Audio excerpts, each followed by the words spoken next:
प्रारंभ में कुछ भी नहीं था, न समय, न स्थान, न प्रकाश, न अंधकार। जो कुछ भी था वह था शून्य, एक विशाल अनंत रिक्तता। लेकिन इस रिक्तता के भीतर एक परिवर्तन शुरू हुआ। स्थिरता से जागरूकता उत्पन्न हुई, आत्मा की जागरूकता। इस जागरण से परब्रह्म, स्वयं ब्रह्मांड जागरूक हुआ। उसे अपनी प्रकृति को समझने की इच्छा हुई, स्वयं को देखने की। और ठीक वैसे ही जैसे एक कोशिका विभाजित होती है, परब्रह्म दो प्रधान शक्तियों में विभाजित हो गया, शुद्ध चेतना और असीम ऊर्जा, पुरुष और स्त्री, शिव और शक्ति। यही उनकी महाकाव्य प्रेम गाथा है। कहानी तब शुरू होती है जब भगवान ब्रह्मा, सृष्टि के देवता, ने शक्ति से भौतिक ब्रह्मांड को आकार देने में मदद मांगी। शिव, जो भूतकाल को भली भांति समझते थे, ने अस्थायी रूप से पृथक होने का निर्णय लिया और शक्ति को इस दिव्य उद्देश्य को पूरा करने के लिए छोड़ दिया। लेकिन जब सृष्टि पूरी हो गई, शक्ति अपनी दिव्य अवस्था में वापस नहीं लौट सकी। उसे पहले मानव रूप में आना पड़ा और फिर अपने कर्मों के माध्यम से दिव्यता प्राप्त करनी पड़ी। इस प्रकार शक्ति का जन्म सती के रूप में हुआ, जो राजा दक्ष और रानी प्रसूति की प्रिय पुत्री थी। वह अपने पिता की आंखों का तारा थी और अपनी सभी बहनों में सबसे प्रिय। छोटी सी उम्र से सती को एक रहस्यमयी तपस्वी के सपने आ रहे थे। वह पहाड़ों में रहते थे, भैंस के चमड़े में लिपटे हुए। उनके शरीर पर राख सजी हुई थी और हमेशा ध्यान में मग्न रहते थे। उनके भीतर इस अजीब शख्स से मिलने की एक अडिग इच्छा जागृत हुई और जैसे जैसे वर्ष बीतते गए, यह इच्छा भक्ति में बदल गई। सती को यह नहीं पता था कि वह कौन है या वह क्यों इतनी आकर्षित हो रही है। एक दिन जब वह अपनी सहेलियों के साथ हिमालय की यात्रा कर रही थी, सती एक विशाल क्रोधित बैल से आमने सामने आ गई। वह उन्हें भयंकर गति से टक्कर मारता हुआ आया। उसकी क्रोधपूर्ण शक्ति निरंतर थी। सती डरी हुई थी और उनकी सहेलियां भी भयभीत थीं। राजसी सैनिकों ने उस बैल को रोकने की कोशिश की, लेकिन वे जैसे खिलौने की तरह एक ओर फेंके गए। बैल बहुत तेजी से आ रहा था। सती ने अपनी आंखें बंद कर लीं, अवश्य भावी के लिए तैयार हो गईं। लेकिन फिर कुछ अद्वितीय हुआ। बैल की आंखों में पहचान की एक झलक दिखी और वह अपनी गति रोककर ठहर गया, जैसे अचानक बदल गया हो। उनकी दंग रह गई आंखों के सामने बैल ने रूप बदल लिया, आधे मानव और आधे बैल का रूप लिया। वह उनके सामने घुटने टेककर आदर से हाथ जोड़कर बोला, मुझे क्षमा करें महाशक्ति, मैंने आपको पहचानने में चूक की और आपको आक्रमणकारी समझ लिया। मैं नंदी हूं, भगवान शिव का भक्त। सती पूरी तरह से उलझन में थी, मूक। उन्होंने आखिरकार पूछा, हे महान नंदी, मैं सती हूं, राजा दक्ष की पुत्री। आप मुझे महाशक्ति क्यों कह रहे हैं? और यह शिव कौन है जिनके प्रति आप इतने समर्पित हैं? शब्दों में इसे समझाने में असमर्थ, नंदी उन्हें कैलाश पर्वत पर ले गए। वहां सती ने कुछ ऐसा देखा जिसने उन्हें भीतर तक हिला दिया। पर्वत अजीब सी जीवों से भरा हुआ था। राक्षस, पिशाच, प्रेत और सर्प हर जगह रेंग रहे थे। यह दृश्य भयावह था। सती ने चिल्लाकर कहा, नंदी, आपने मुझे इस भयावह स्थान पर क्यों लाया? मुझे तुरंत यहां से ले जाइए। नंदी ने उनके भय को महसूस किया और उन्हें धीरे से आश्वस्त किया। उन्होंने सबसे पवित्र तपस्वियों की ओर इशारा किया, जो इन अराजकताओं के बीच शांति से ध्यान मग्न थे। वे भी यहां रहते हैं, नंदी ने समझाया। मेरे भगवान शिव सर्वशक्तिमान और सर्व स्वीकार करने वाले हैं। चाहे कोई भी हो, यदि उसका हृदय शुद्ध है और उसकी भक्ति सच्ची है, तो वह यहाँ स्वागत योग्य है। सती आश्चर्यचकित हुई। यह महान व्यक्तित्व कौन है? उन्होंने सोचा। बिना किसी देरी के नंदी उन्हें एक गुफा के प्रवेश द्वार पर ले गए। संकोचपूर्ण कदमों से सती गुफा के पास पहुंची। उनकी आंखें अविश्वास में फैल गईं। वह वही है, वही मेरे सपनों से, सती ने सोचा। भगवान शिव का दर्शन सती को एक दूर के स्मरण में ले गया और उसी पल उन्होंने जाना कि वह असल में कौन थी। अब उन्हें समझ में आ गया कि उन्होंने इस रहस्यमयी तपस्वी के बारे में क्यों सपने देखे थे। एक भावनाओं की लहर उनके भीतर से गुजरी, अपने आत्मा साथी से पुनर्मिलन की खुशी, उन युगों का दुख जब वे अलग रहे, और गुस्सा इस बात का कि उन्होंने उन्हें अपनी मानव रूप में भुला दिया था। भावनाओं से अभिभूत सती ने धीरे धीरे उनके शरीर से गिरी हुई कुछ राख के टुकड़े उठाए और उसे अपने मस्तक पर लगा लिया। उनके प्रेम और भक्ति की एक मौन अभिव्यक्ति। वह घर लौटी, खुशी से भरी हुई, अपने पिता राजा दक्ष के साथ अपनी खोज साझा करने के लिए उत्साहित। ऐसा प्रतीत हुआ जैसे पूरे नगरवासी उनके गुप्त सुख को महसूस कर रहे हों। यहां तक कि महल भी महिमा से दमक रहा था, जो आने वाले स्वयंवर के लिए तैयार हो रहा था, जहां सती को अपना जीवन साथी चुनना था। उन्होंने अपने पिता को गले लगा लिया और कहा कि उन्होंने अपने आत्मा साथी को ढूंढ लिया है। अब स्वयंवर की कोई आवश्यकता नहीं थी। दक्ष के कहने पर सती भगवान शिव का चित्र बनाने लगी ताकि वह अपने पिता को उस व्यक्ति का चेहरा दिखा सकें जिसे उन्होंने चुना था। लेकिन जैसे जैसे चित्र पूर्ण होने लगा, दक्ष की मुस्कान फीकी पड़ गई। वह पूरी तरह से क्रोधित हो गए। दक्ष कोई साधारण राजा नहीं थे।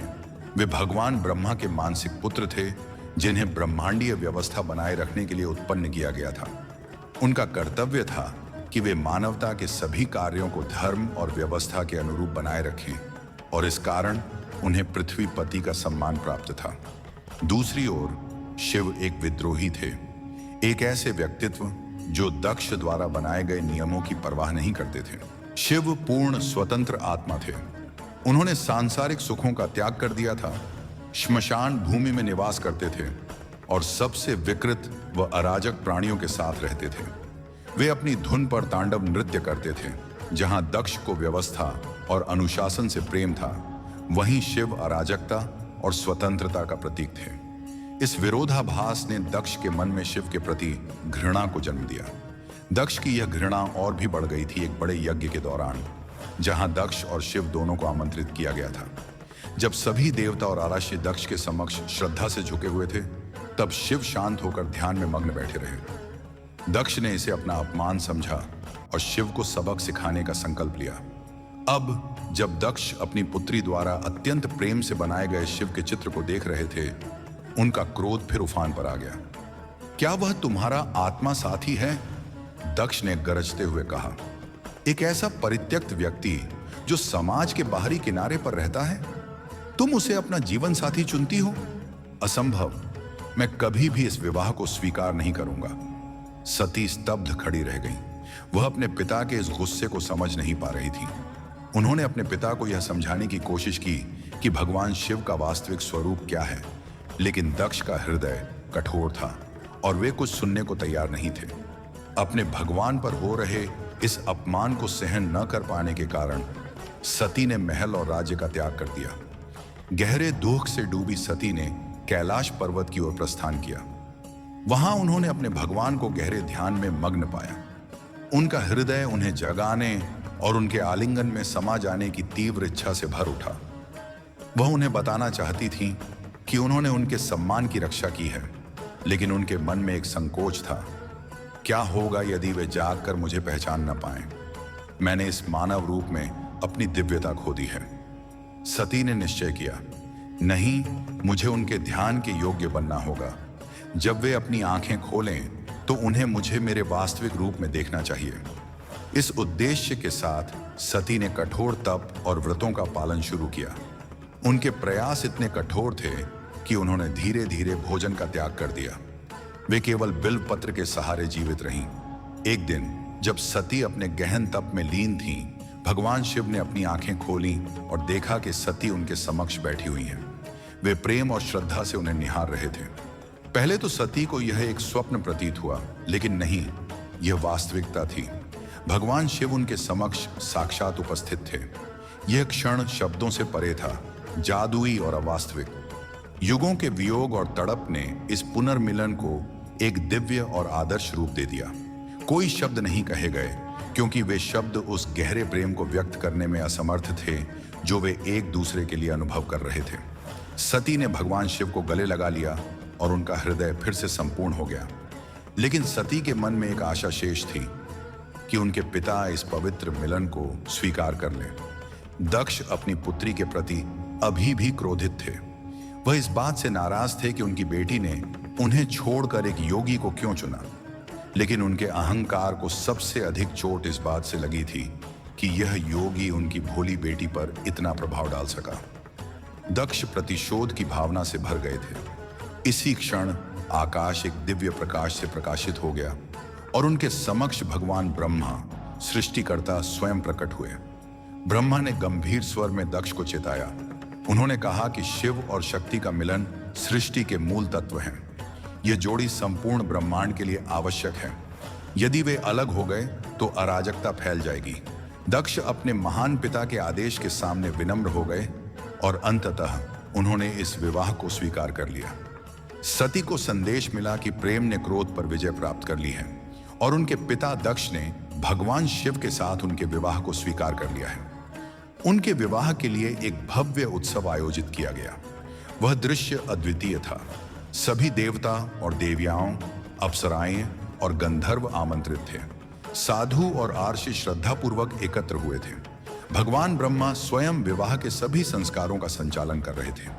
अग्नि के चारों ओर 7 परिक्रमा और 7 वचनों के साथ यह दिव्य विवाह संपन्न हुआ। आज तक वह शुभ अमावस्या की रात, जो फरवरी में आती है, महाशिवरात्रि के रूप में मनाई जाती है। यह शिव और शक्ति के दिव्य विवाह का प्रतीक है। विवाह के बाद भगवान शिव ने अपनी सुंदर पत्नी सती को अपनी बाहों में लिया और उन्हें अपने हिमालय स्थित कुटिया में ले गए। भगवान ब्रह्मा ने जब उन्हें प्रस्थान करते देखा तो उनके मन में गहरी संतुष्टि का भाव उमड़ आया। उनकी योजना सफल रही थी। उन्होंने देवी शक्ति को पृथ्वी पर लाया, भगवान शिव को उनके अनंत ध्यान से जागृत किया और उनके मिलन से सृष्टि के संरक्षण को सुनिश्चित किया। लेकिन क्या ब्रह्मा जानते थे कि भविष्य में क्या होने वाला है? क्या उन्हें यह आभास था कि इस दिव्य जोड़ी के जीवन में एक नया संकट आने वाला है? भगवान शिव ने विवाह के बाद अपने वैवाहिक जीवन को सहजता से अपनाया। एक विद्रोही योगी अब एक समर्पित गृहस्थ बन गए। उनका ब्रह्मांड अब सती की गोदी में समाहित था। सती को भी वह सब कुछ मिल गया जिसकी उन्होंने कामना की थी। दोनों शुद्ध वैवाहिक आनंद में लीन थे। एक दिन सती ने कुछ अराशियों को उत्साहपूर्वक कहीं जाते देखा। जिज्ञासा से प्रेरित होकर उन्होंने पूछा और पता चला कि वे एक महान यज्ञ में भाग लेने जा रहे हैं, जिसे उनके पिता दक्ष ने आयोजित किया था। हालांकि भगवान शिव और सती को इस यज्ञ में आमंत्रित नहीं किया गया था। सती ने अपने पिता से मिलने और यज्ञ में भाग लेने का निर्णय लिया। भगवान शिव ने सती को सलाह दी कि बिना निमंत्रण के वहां जाना उचित नहीं होगा, लेकिन सती ने यह कहकर निर्णय पर अडिग रहीं कि परिवार को औपचारिक निमंत्रण की आवश्यकता नहीं होती। जब सती अपने पिता के महल पहुंची तो उन्होंने देखा कि यज्ञ में हर कोई आमंत्रित था। देवता, अर्श, गंधर्व, अप्सराएं, यहां तक कि असुर और यक्ष भी। लेकिन उनके प्रिय शिव अनुपस्थित थे। यह देखकर उनके मन में असहजता का भाव उमड़ आया। यज्ञ स्थल के द्वार पर उनकी दृष्टि एक अपमानजनक मूर्ति पर पड़ी। वह मूर्ति भगवान शिव की विकृत प्रतिमा थी, जिसे द्वारपाल के रूप में रखा गया था। वहां उपस्थित सभी लोग उस मूर्ति पर हंस रहे थे। सती का क्रोध उमड़ पड़ा। उन्होंने तुरंत सभा में प्रवेश किया और अपने पिता से उस प्रतिमा को हटाने की मांग की। लेकिन दक्ष ने उपेक्षा भरे स्वर में कहा, यह शिव का असली रूप है। वह चाहे जितना महान योगी होने का दिखावा करे, लेकिन यही उसकी वास्तविकता है। ऐसे मलिन देवता को मैं यज्ञ में आमंत्रित नहीं कर सकता। दक्ष के शब्दों ने सती के हृदय को तोड़ दिया। अपने प्रिय शिव का ऐसा अपमान वे सहन नहीं कर सकी। गहरे क्रोध और शोक से भरी सती ने गंभीर स्वर में घोषणा की, जिन्होंने मुझे यह शरीर दिया है, अब मैं इसका हिस्सा नहीं बनना चाहती। सती ने यौगिक शक्ति का सहारा लिया और गहरे ध्यान में चली गईं। उन्होंने अपनी आंतरिक ऊर्जा को जागृत किया और उनका शरीर अग्नि में परिवर्तित हो गया। देवी शक्ति ने अपना नश्वर शरीर त्याग दिया।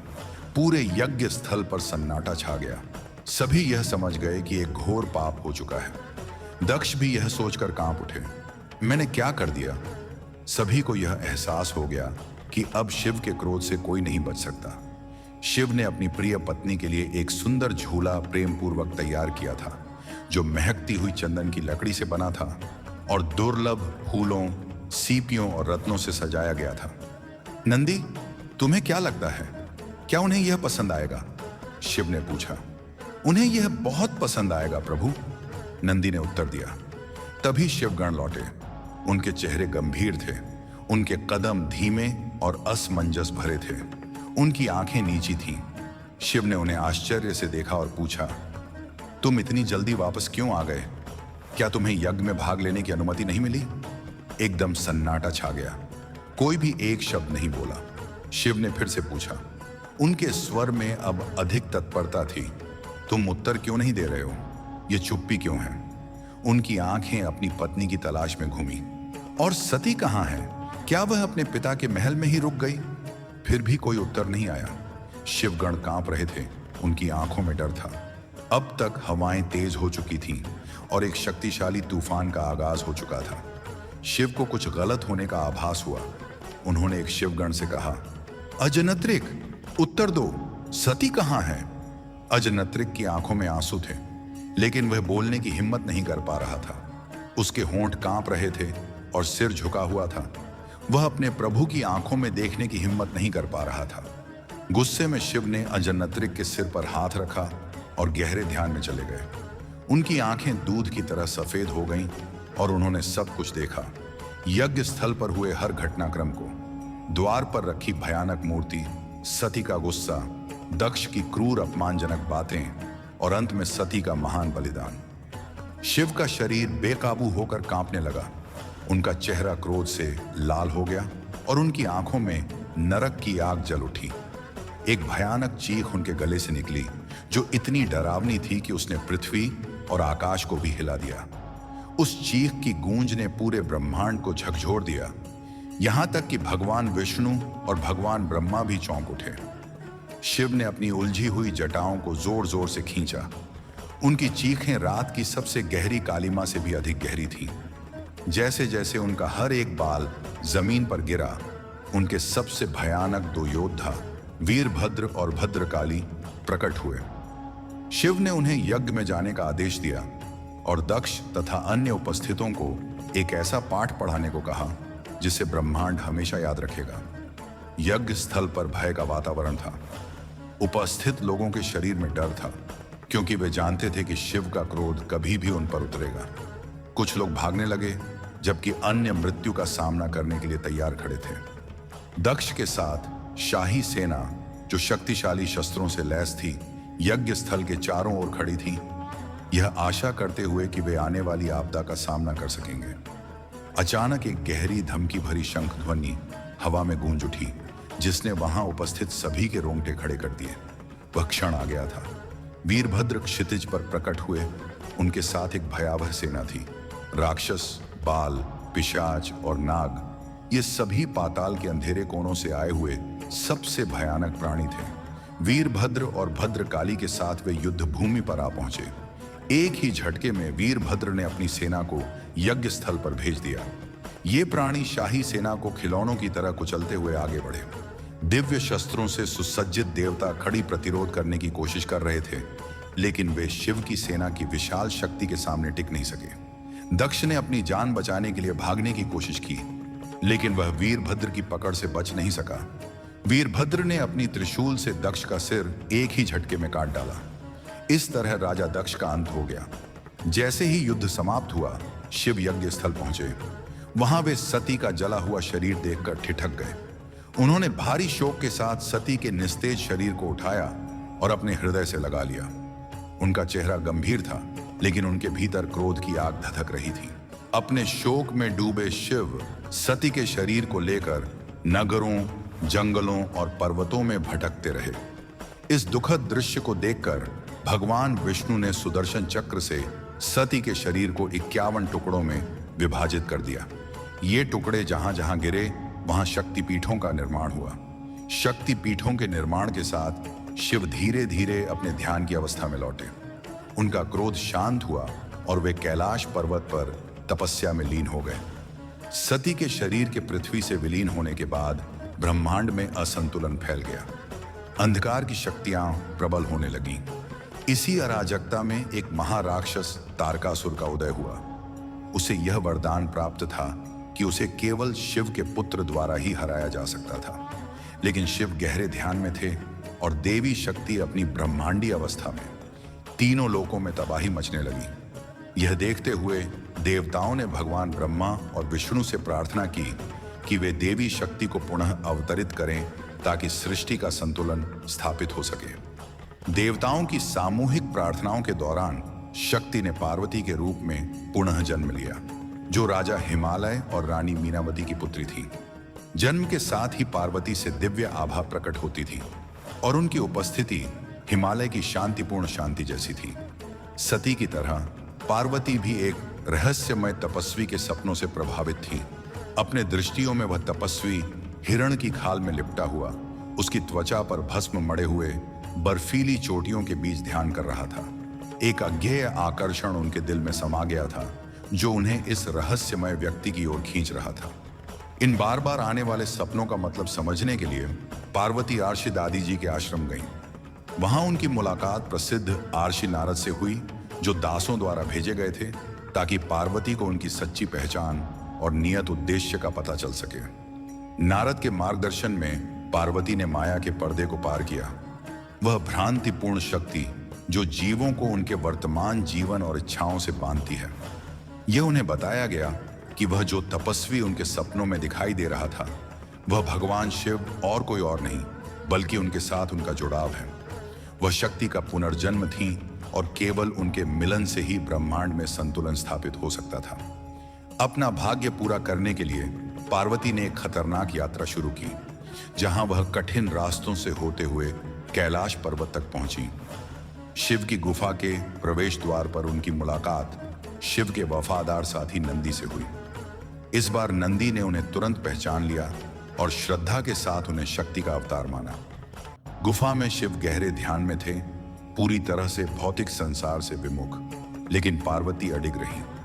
उन्होंने अपनी श्रद्धा से शिव की सेवा की, शांति से उनके जागने का इंतजार किया। उनके दिल में यह विश्वास था कि उनका मिलन नियति में लिखा हुआ था। तारकासुर का अत्याचार बिना किसी रोक टोक के बढ़ रहा था।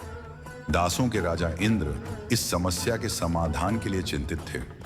उन्होंने कामदेव, प्रेम के देवता से आग्रह किया, हमें शिव को जागृत करना होगा और पार्वती को स्वीकार करना होगा, क्योंकि उनके मिलन से ही वह योद्धा पैदा हो सकता है जो तारकासुर को हराएगा। कामदेव शिव के क्रोध का सामना करने से डर रहे थे, लेकिन मानवता की भलाई के लिए उन्होंने अंतिम बलिदान देने का निश्चय किया। कामदेव ने बड़ी बहादुरी से नंदी को चकमा देते हुए शिव के ध्यान में एक प्रेम बाण छोड़ा। वह बाण अपने निशाने पर लगा और शिव के भीतर एक भावनात्मक हलचल पैदा हुई। हालांकि कामदेव की उपस्थिति को भांपते हुए शिव की तीसरी आंख तेजी से खुली और क्रोध से जलने लगी। एक पल में प्रेम के देवता को भस्म कर दिया गया, लेकिन कामदेव का बलिदान व्यर्थ नहीं गया। लंबे समय से ध्यान में लीन शिव अब अंततः जागे। जैसे ही उनके नेत्र खुले, उनकी नजर पार्वती पर पड़ी। पार्वती के साथ उनकी पुरानी यादें पल भर में ताजा हो गईं और एक संक्षिप्त समय के लिए उनके दिल में कुछ हलचल हुई। कामदेव का बाण सचमुच अपना असर दिखा गया था, लेकिन शिव, जो अपने मन और भावनाओं पर पूर्ण नियंत्रण पा चुके थे, ने तुरंत उस उठती हुई भावनाओं को शांत कर दिया। संलग्नता का विचार उन्हें सती के खोने के बाद की वेदना और अराजकता की याद दिलाता था। बिना किसी भावनात्मक प्रतिक्रिया के शिव ने पार्वती से कहा, हे देवी, मैं तुम्हारी श्रद्धा का सम्मान करता हूं, लेकिन मैं एक त्यागी हूं और मेरे पास सांसारिक संबंधों के लिए कोई स्थान नहीं है। उनके शब्द अंतिम, ठंडे और दृढ़ थे। बिना एक भी नजर डाले शिव फिर से अपनी एकांतवास में लौट गए और पार्वती को आंसुओं में डूबा हुआ छोड़ दिया। पार्वती बिल्कुल टूट चुकी थी। उनका जीवन का उद्देश्य जैसे उनसे दूर होता जा रहा था, लेकिन वह हार मानने वाली नहीं थी। एक बार फिर उन्होंने मार्गदर्शन के लिए आर्षि नारद से संपर्क किया। नारद ने उन्हें कहा, उम्मीद मत छोड़ो पार्वती, यदि प्रेम से शिव को जीत नहीं पाई तो भक्ति से उन्हें अवश्य जीत सकोगी। स्वयं को कठोर तप में समर्पित करो और उनका ध्यान करो, तुम्हारी सच्चाई उनके हृदय तक पहुंचेगी। नारद की सलाह मानते हुए पार्वती जंगलों में चली गई और उन्होंने कठोर तपस्या शुरू की। उन्होंने भोजन और आराम का त्याग कर दिया और अपना मन और हृदय केवल शिव पर केंद्रित कर दिया। शिव ने यह देखकर चमत्कृत होकर देखा कि पार्वती ने सबसे कठिन तपस्या की है, लेकिन न तो एक प्रेमिका और न ही पत्नी के रूप में, बल्कि एक समर्पित साधिका के रूप में। उनकी भक्ति से प्रभावित होते हुए शिव ने उनकी निष्ठा का परीक्षण करने का निश्चय किया। उन्होंने हर कदम पर रुकावटें डाली, यह सुनिश्चित करते हुए कि पार्वती का रास्ता हर मोड़ पर कठिनाइयों से भरा हो। शिव देखना चाहते थे कि क्या पार्वती में वही अहंकार है जो कभी सती के निर्णय में अड़ाया था। एक दिन अंतिम परीक्षा के रूप में शिव ने अपने आप को एक अघोरी के रूप में बदल लिया और पार्वती के पास पहुंचे। उन्होंने शिव का घोर अपमान किया, यह देखने के लिए कि क्या उनकी श्रद्धा डगमगाएगी। लेकिन पार्वती अपने प्रेम और विश्वास से अडिग रहीं। उनकी अडिग भक्ति और शिव के प्रति गहरी रक्षा ने शिव को बहुत प्रभावित किया। शिव का रूप धीरे धीरे बदलकर उनके असली रूप में प्रकट हुआ और उन्होंने पार्वती से कहा, पार्वती, तुम्हारा प्रेम भ्रांति और संदेह से भी मजबूत है। शिव अपने शिव गणों के साथ राजा हिमालय के महल पहुंचे। इन भयानक गणों को देखकर रानी मीनावती चक्कर खाकर गिर पड़ी। पार्वती ने शिव के पास जाकर उनसे निवेदन किया, क्या आप इस रूप में खुद को प्रस्तुत कर सकते हैं जिससे मेरे माता पिता और लोग आपको स्वीकार करें और जश्न मनाएं? शिव ने उनकी बात समझी और तुरंत अपना रूप बदल लिया। उनकी जटाएं मुलायम रेशमी बालों में बदल गईं। उनके भस्म से ढके शरीर पर एक दिव्य सुनहरी आभा छा गई और उनका वस्त्र शाही वस्त्रों में बदल गया जो आभूषणों से सजा था। यह रूप देखकर सभा में उपस्थित लोग चकित रह गए। आसमान और पृथ्वी पर उल्लास की लहर दौड़ गई। सभी ने दिव्य मिलन को देखा और शिव तथा पार्वती का विवाह हुआ। पवित्र अग्नि ने उनके वचनों की गवाही दी और सारा ब्रह्मांड उनके मिलन से खुश हो गया। उनका मिलन केवल दो आत्माओं का नहीं बल्कि चेतना और ऊर्जा का मिलन था जो ब्रह्मांड में सामंजस्य स्थापित कर रहा था। प्रिय दर्शकों, यह थी शिव और पार्वती के दिव्य मिलन की अनोखी और प्रेरणादायक कहानी। यह केवल एक प्रेम कथा नहीं है बल्कि भक्ति, विश्वास और समर्पण का एक अद्भुत उदाहरण है। इस कथा से हमें यह सीख मिलती है कि सच्चा प्रेम केवल पाने का नाम नहीं है बल्कि उसमें धैर्य, निष्ठा और आत्मसमर्पण का समावेश भी होना चाहिए। शिव और पार्वती का मिलन यह संदेश देता है कि जब आत्मा और ऊर्जा एक हो जाती हैं तो ब्रह्मांड में संतुलन स्थापित होता है। यही प्रेम और समर्पण की असली शक्ति है। अगर आपको यह कहानी पसंद आई हो तो इसे अपने दोस्तों और परिवार के साथ साझा करें। हमारे चैनल को लाइक, शेयर और सब्सक्राइब करना न भूलें ताकि ऐसी और भी प्रेरणादायक कहानियां आप तक पहुंचती रहें। और हाँ, कमेंट्स में हमें बताइए इस कहानी का कौन सा हिस्सा आपको सबसे ज्यादा प्रेरणादायक लगा। आपके सहयोग और प्रेम के लिए धन्यवाद। हम जल्द ही एक और दिल छू लेने वाली कथा के साथ लौटेंगे। तब तक के लिए नमस्ते और अपना ख्याल रखें। जय शिव शंभू।